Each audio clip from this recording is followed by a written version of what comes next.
The blow came so fast she never saw it. One moment her mouth was open, trying to form a word. The next, the world snapped sideways. Evelyn Hart hit the wooden floor hard. Dust leapt into the air. Pain burned across her face, sharp and blinding, as warm blood slid from her split lip. The room went silent. Too silent. She tasted iron and shame together, and she knew without looking who had done it. "You will not speak back to me."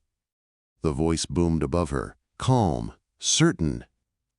Her husband's boots stepped into her view. Silas Hart stood over her like a wall made of anger, his fist still clenched, his chest rising slow and heavy. Around them, men and women froze inside the trading post. No one moved. No one spoke. Evelyn tried to push herself up. Her hands shook so badly they slipped on the planks. She stayed down. Silas grabbed her arm and yanked her upright. Pain shot through her shoulder. She gasped, but he didn't care. "This is what happens," he shouted, turning her so everyone could see her face, "when a wife forgets who owns her." Her eyes searched the room. She saw fear, pity, averted gazes. She saw people she knew, people who had smiled at her before. None of them stepped forward. They never did. Silas Hart was the richest cattleman in Dry Creek Valley. His land ran farther than the eye could see. His temper ran farther still. People whispered about him. They always had. But whispers never stopped a fist. Evelyn's knees buckled again. Silas let her fall this time. She landed hard, her cheek pressing into the dirt-stained floor. Somewhere close, a woman sucked in a breath. Somewhere else, someone muttered a prayer. That was all. Her mind drifted back to the morning, to the sound of his voice crashing through the ranch house walls before dawn. "Get down here! Now!" She had dressed without a sound. The same pale dress. The only decent one she owned. She had sewn it herself, stitch by stitch, late at night, when the house was quiet and safe for a few hours.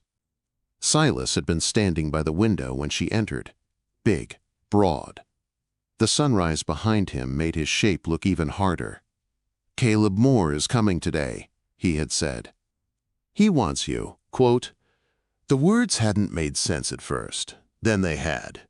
"He's offering good money," Silas went on. "A man gets tired of a barren wife. 9 years is long enough." The room had tilted then, just like it had now. Evelyn had known Caleb Moore. Everyone did. A drinker, a brute. She had once seen him drag a woman across a saloon floor by her hair while men laughed. "I won't go," Evelyn had whispered. She hadn't meant to say it. The words had escaped her like a frightened animal. Silas had turned slowly. His eyes had gone cold. Now, hours later, she lay in front of the whole town paying for that single sentence. Silas crouched beside her and grabbed her hair, forcing her head up. "Look at them," he hissed. "They're watching. This is how order is kept." He stood and pulled her to her feet again, his grip bruising and, "Sure, you're going to apologize," he announced. "Right now." Her chest felt hollow. She could barely breathe. She knew what happened if she refused. She had learned that lesson early. "I'm sorry," she said, her voice barely there. Silas slapped her again. The sound cracked through the room, louder. "I'm sorry," she repeated, tears blurring her sight. "I was wrong." Silas smiled. It was worse than the blows. "That's better." He turned to the crowd, satisfied, like a man who had just finished a chore. "And remember," he said, "what's mine stays mine." Evelyn stood there, swaying. Her ears rang. Her face throbbed. Something deep inside her went very quiet. A small, warm thing she had carried for years finally went out. Hope, she realized. That was hope leaving. Silas reached for her arm again. And then it didn't move. His hand stopped in the air, caught mid-swing. Fingers locked around his wrist.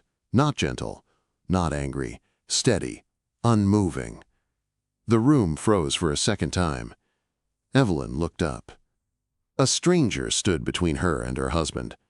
Tall, broad-shouldered, built like the mountains themselves had shaped him. His coat was rough leather, worn smooth by years of weather. Dark hair brushed his shoulders beneath a wide hat. His presence filled the space without effort. Silas snarled and tried to yank his arm free. He couldn't. "Let go," Silas growled. "This is my wife." The stranger didn't look at him right away. He looked at Evelyn, really looked, at the blood on her mouth, at the swelling on her cheek, at the way her body curled inward like it expected the next blow. Something changed in his eyes. "Any man who does this," the stranger said quietly, "has made it my business." His voice wasn't loud, but it carried. Silas laughed, sharp and ugly. "You don't know where you are." The stranger finally turned to him. "I know exactly where I am." He released Silas's wrist and dropped down in front of Evelyn instead, slowly, so she wouldn't flinch. "Can you stand?" he asked. No one had ever asked her that before. She nodded, though she wasn't sure it was true. He offered his hand. Evelyn stared at it. Strong, steady, waiting, not demanding. She took it. The moment she rose, the stranger stood with her, placing himself between her and Silas like a living wall. Silas's face darkened. "Who do you think you are?"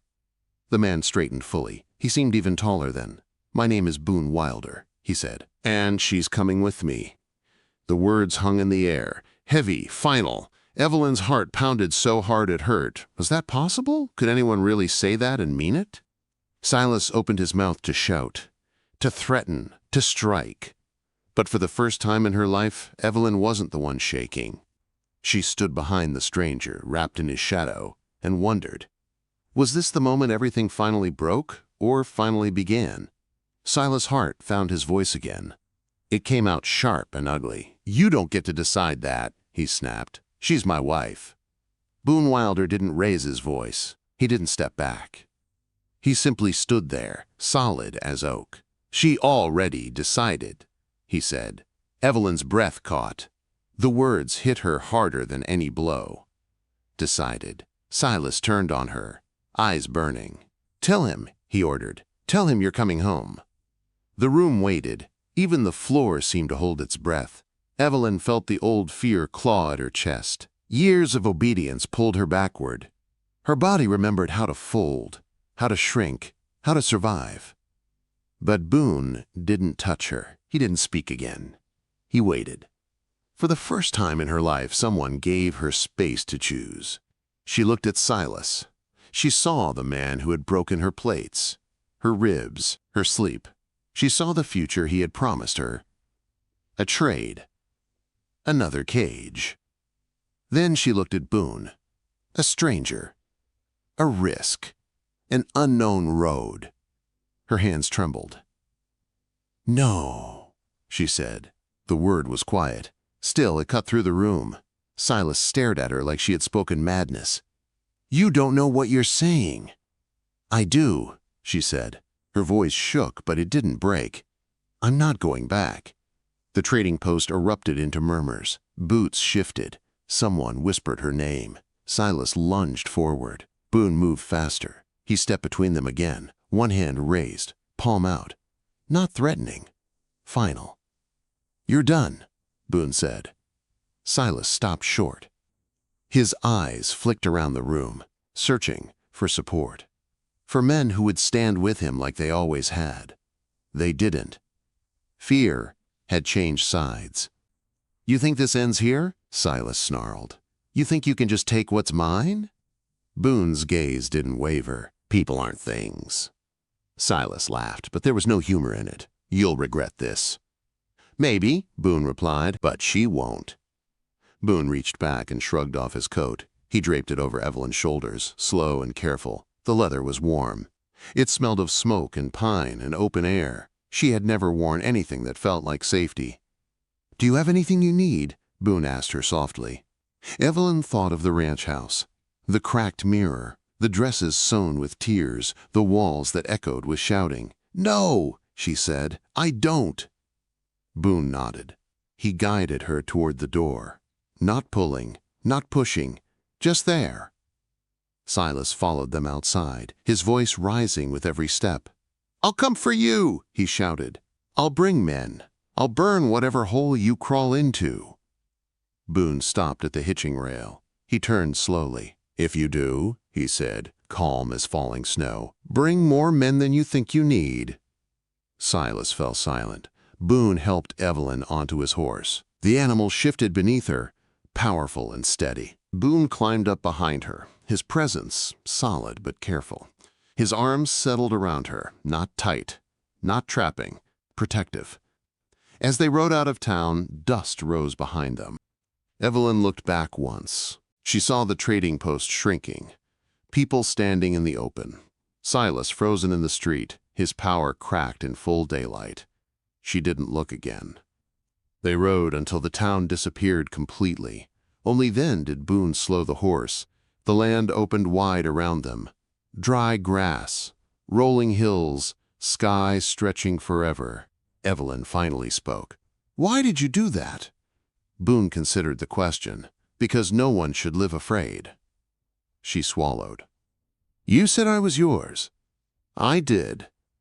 Her body tensed. Boone noticed. He loosened his arms immediately. "When I said that," he said, "I meant under my protection. Not owned. There's a difference." She nodded, though she wasn't sure she understood yet. They made camp by a narrow creek that night. Boone built a small fire and handed her food without comment. He didn't ask questions, didn't stare. The quiet felt strange, heavy, kind. Later, as the fire burned low, Evelyn finally asked, "What happens now?" Boone poked at the embers. "That depends on you." She stared into the flames.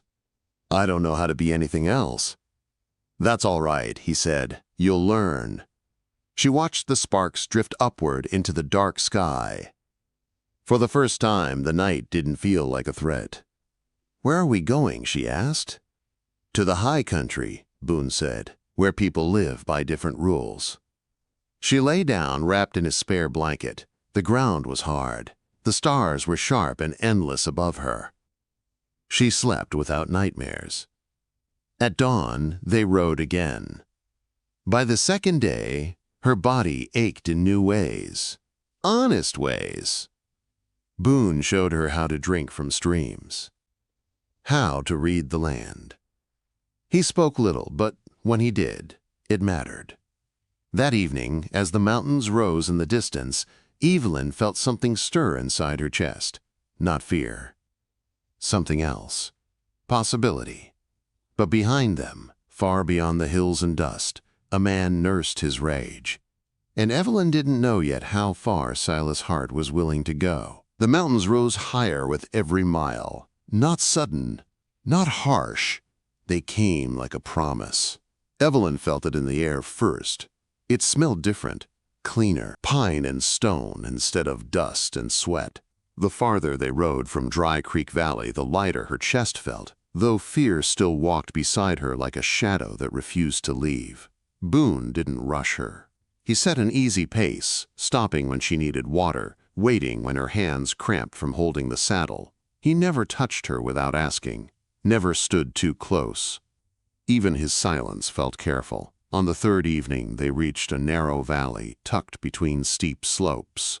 A river cut through the center, clear and fast. Cabins stood along its edge, built from logs and time. Smoke rose from chimneys. Voices carried on the wind. People. Evelyn stiffened. Her fingers dug into the saddle. Boone noticed. "You're safe," he said. "This is my home." Home.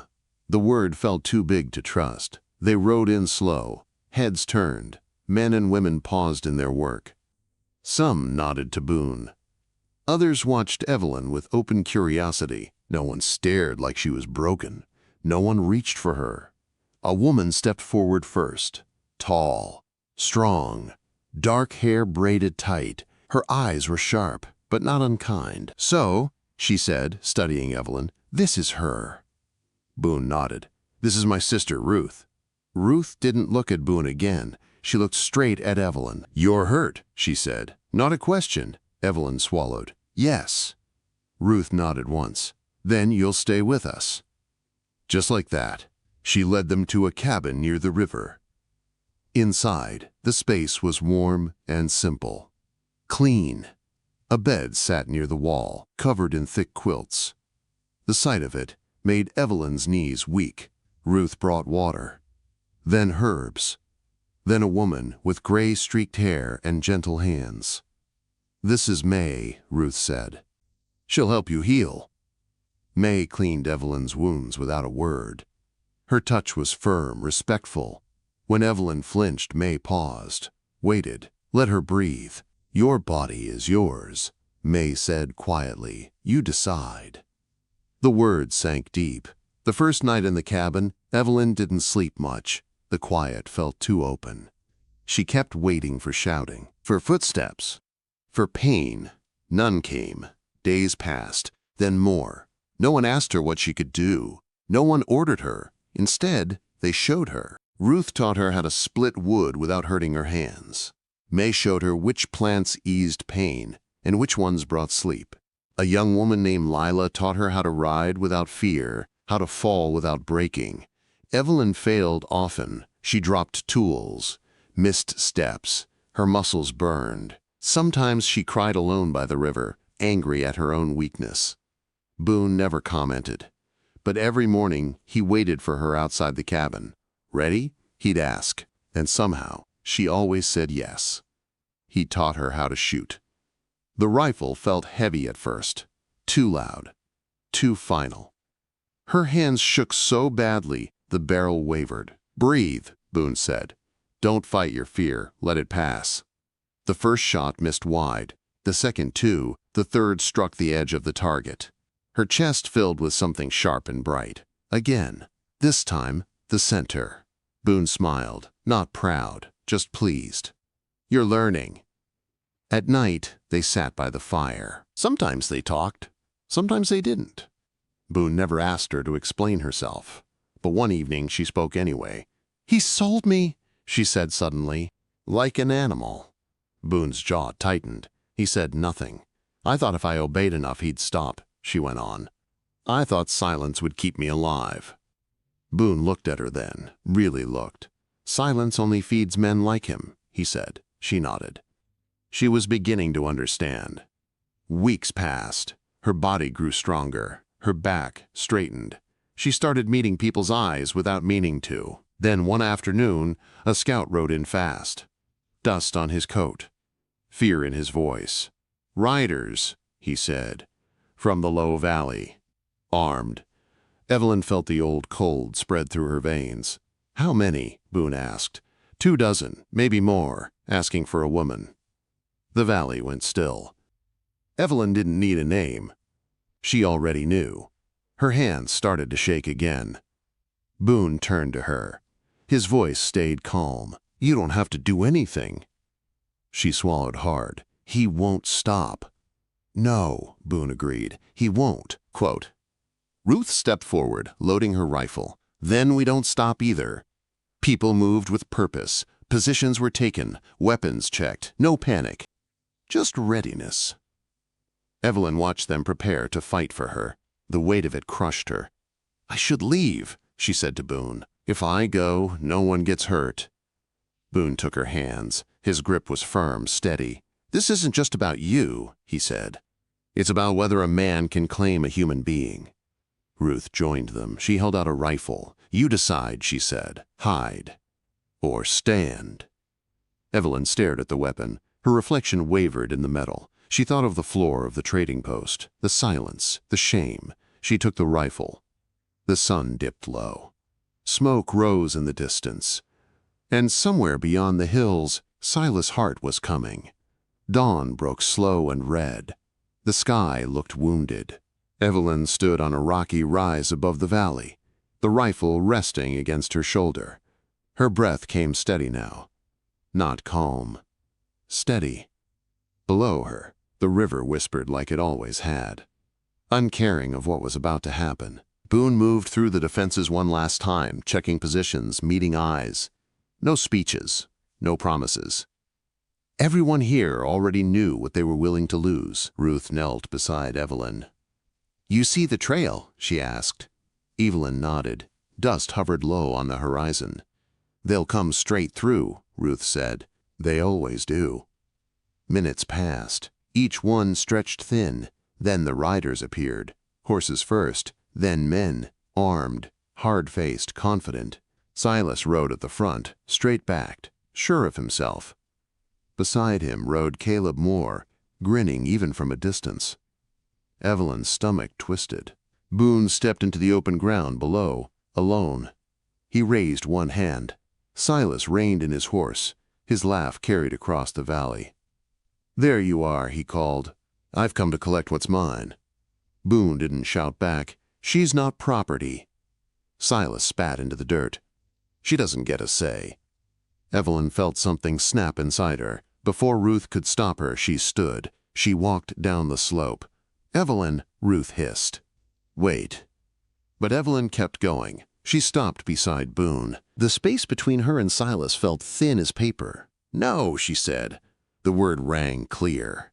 Silas stared at her, then smiled. "You always were stubborn."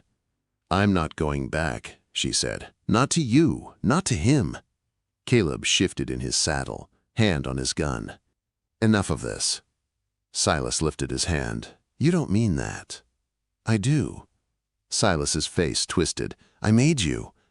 Evelyn met his eyes. She felt no fear now, only clarity. "You broke me," she said, "and I stood up anyway." Silas screamed and spurred his horse forward. Caleb fired. The shot cracked the air. Everything exploded. Arrows flew. Rifles roared. Horses screamed. Smoke burned her lungs. Evelyn dropped to one knee and fired. Her shot struck a man's shoulder. He fell hard. She fired again. Time blurred. Training took over. Breathe. Aim. Fire. Silas charged straight for her. Boone intercepted him. The two men crashed together, fists and rage colliding. They fought hard and fast. Dust swallowed them. Evelyn kept firing until her rifle clicked empty. Silas broke free and lunged toward her. Evelyn raised the rifle anyway. "Stop," she said. He laughed. "You won't." She held steady. Behind her, Boone rose, blood on his sleeve, eyes blazing. Silas froze. For the first time, doubt flickered. "You lost," Evelyn said. "Leave." Around them, Silas's men were fleeing. Some lay wounded, others dropped weapons and ran. Silas fell to his knees in the dirt. "This isn't over," he hissed. "It is," Evelyn said. He stood slowly, shame burning brighter than anger. He mounted his horse and rode away without looking back. The valley fell quiet again. Evelyn lowered the rifle. Her hands shook now, but she was still standing. Boone came to her side. He didn't touch her. He just stood there. "You chose," he said. She nodded. Tears slipped free. Not from fear, from relief. The sun climbed higher. Light spilled over the mountains. Evelyn's heart was no longer running. The valley smelled of smoke and iron long after the riders were gone. Evelyn stood where the fight had ended, the rifle hanging loose in her hands. Her ears rang. Her legs felt distant, like they belonged to someone else. People moved around her. Quiet voices, the soft groans of the wounded, the scrape of boots on stone. She hadn't noticed Boone leave her side until Ruth pressed a cup into her hands. "Drink," Ruth said. The water spilled down Evelyn's chin before she realized her hands were shaking. Ruth waited, didn't rush her, didn't look away. "You did well," Ruth added. Evelyn swallowed. "I was afraid." Ruth nodded. So was everyone. May came next. She checked Evelyn's arms, her shoulders, her face. No judgment, no pity. "You're bruised," May said. "Not broken." The words settled into Evelyn like warmth. Boone returned with blood on his sleeve, not his. He stopped a few steps away, watching her carefully, as if afraid she might vanish if he moved too fast. "You're hurt," Evelyn said. He shook his head. "I've had worse." She believed him. That night the valley stayed quiet. No songs, no celebration. Just fires burning low and people sitting close together counting who was still breathing. Evelyn lay awake in the cabin, staring at the ceiling beams. Every sound made her flinch at first, then less, then hardly at all. She realized something that frightened her more than the battle had. She was safe.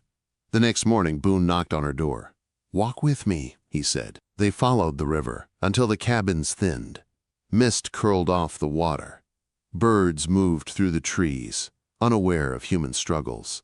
"I didn't know if you'd want to stay," Boone said finally. Evelyn stopped walking. She looked at him, really looked. "I don't know how to leave anymore," she said.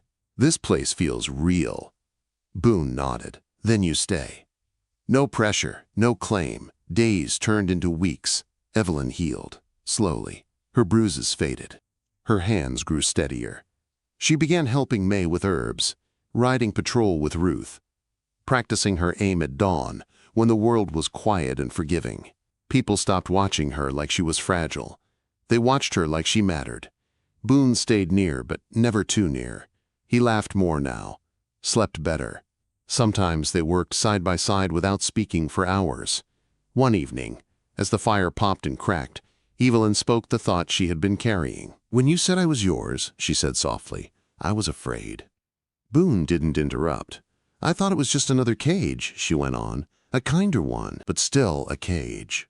Boone stared into the fire. "I would have let you walk away." "I know," she said. "That's why it was different." Silence settled between them, not heavy, honest. She reached for his hand first. He froze, just for a breath. Then he turned his palm upward and let her choose. She did. The touch was gentle, careful, real. Weeks later, a rider arrived from the low valley. Alone, no weapons raised. He brought news. Silas Hart had sold his ranch. People whispered too loudly now, asked too many questions. His name no longer carried weight, only shame. "He drinks," the rider said, "and tells stories no one believes." Evelyn listened without feeling anything twist inside her. That night she walked alone to the river. The water moved fast, carrying everything away. Boone found her there. "He can't reach you anymore," he said. "I know," she replied, "but I needed to hear it." Quote, they stood together, watching the current. "I don't belong to my past," Evelyn said after a while, "and I don't belong to anyone now." Boone smiled. "That's how it should be." She turned to him. "And if I choose you?" His smile softened. "Then I'm honored." The choice settled between them like a promise made without words. The valley healed. Life returned to its rhythms, hunting, teaching, laughter echoing off stone. Evelyn stood taller now, spoke louder, slept without fear. But some nights she woke sweating. Old memories clawed back. Boone never asked. He just sat with her until the shaking passed. One dawn, Evelyn took her rifle and walked to the ridge alone. She fired, missed, adjusted, fired again. Perfect. She lowered the weapon and smiled to herself. Below, the valley waited, not as a refuge, as a home she had chosen. And for the first time in her life, Evelyn knew she was no longer surviving. She was living. Winter came soft to the high valley. Not cruel, not sudden, just quiet. Snow settled on the cabin roofs and softened the edges of the world. Smoke rose straight into pale skies. Life slowed, but it didn't stop. It breathed, it waited. Evelyn stood outside at dawn, pulling on her gloves. The cold bit her cheeks, sharp and clean. She welcomed it. Cold meant she was awake, alive. She walked the familiar path toward the ridge, rifle balanced easy in her hands. Her steps left clear prints behind her. She no longer tried to hide them. At the top, she paused. The valley lay below, peaceful and whole. Cabins. River. Trees heavy with snow. People beginning their day. This was her life now. She raised the rifle. Breathed. Fired. The shot rang clean. Boone watched from a distance. He didn't interrupt. He never did. When she finished, he climbed the ridge beside her. "You're getting better," he said. She smiled. I know. They walked back together, shoulders brushing now without thought. Comfort had replaced caution. Trust had grown where fear once lived. That evening, the valley gathered around the main fire. Ruth told a story that made everyone laugh. May passed warm bread. Someone played a fiddle, slow and steady. Evelyn sat beside Boone, her back straight, her hands relaxed in her lap. She listened. She laughed when it felt right. She spoke when she wanted. No one flinched at her voice. Later, when the fire burned low, Boone stood. "There's something I want to say," he told the group. The talking faded. "I brought Evelyn here under my protection," he continued. "That protection ends only when she says it does. She belongs to herself, always." No one argued. No one questioned it. Evelyn felt warmth rise in her chest. Not pride. Something deeper. Belonging without chains.